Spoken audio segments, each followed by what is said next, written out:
Anthony, thanks so much for your time.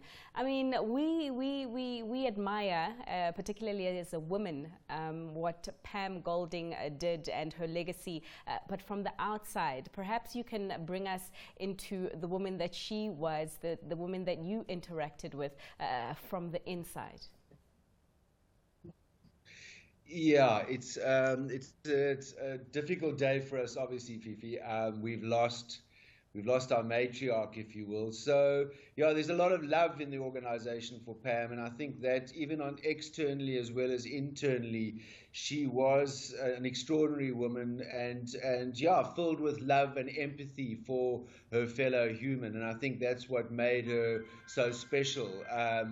Particularly given that that's a relatively unusual character trait in the real estate industry. So we're suffering from a huge loss. It's been a difficult day today, I must say.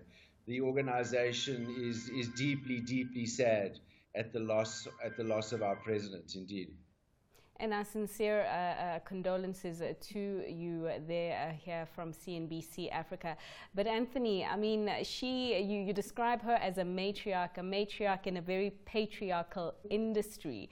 In terms of her character, particularly operating alongside, the men that dominated the industry, I mean, how did she do it? Well, she was a woman with great style and flair, actually, and very, very charming. So I think she charmed the men, basically. That's how she did it.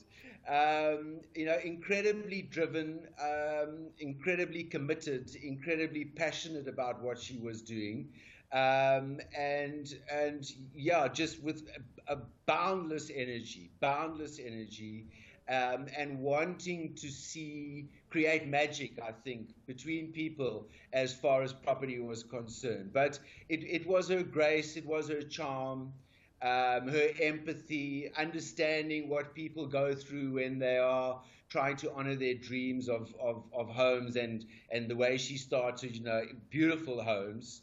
So just an extraordinary woman, an incredible energy and an incredible aura. But people that met Pam even once, felt touched by her.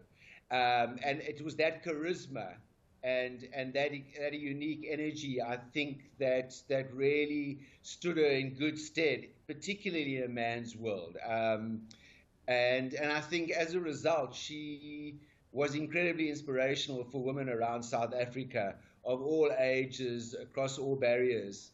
She really was an inspirational woman.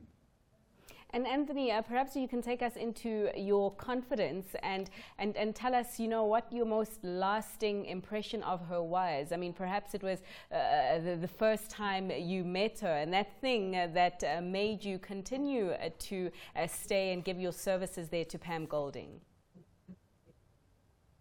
She was real. She was authentic, and I think what I loved about Pam was the ability to balance the hard-nosed nature of business, if you will, and particularly real estate, balance that with a real authentic personality. What you saw is what you've got. On a bad day, if you're on the bad side of Pam, you better watch out.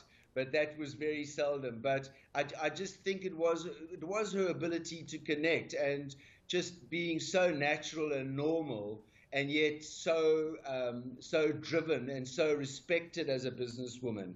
Her ability to balance those two things was very unique. And she loved to party. She parties were her life. And I think we loved that about her, the fact that she would just dance as much as she could. She would party as much as she could. She just had this incredible lust for life and a love for her people and her family, the Pam Golding family. And that's really special and unusual. And but that being said, she'll never die, I think, in our minds, in our lives. Really what we need to do, and what we have been doing for a while now already, is honoring that promise of Pam's legacy, and that's what we will continue doing. I think the Pam Golding Group, the uniqueness of the Pam Golding Group is as a result of Pam really living in every one of her people, and it's incumbent upon us to continue that legacy and honor that legacy as we go forward. I mean, quite a number of things have changed in the business environment. Last year in particular was quite a difficult year for most businesses. As a woman who has contributed so much to the South African economy, I mean, was there anything that made her upset about the state of our economy as it was in now? Things that perhaps she thought we could have done better? I don't think so much about the economy. I think Pam was incredibly passionate about South Africa.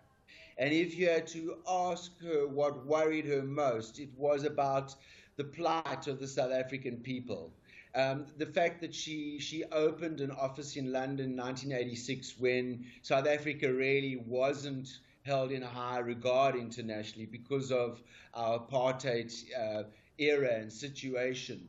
She was optimistic about the country and saw about the plight of the disadvantaged people and women in particular. You know, she championed the cause of women in a number of women's groups. So, you know, Pam didn't really worry about the economy. She's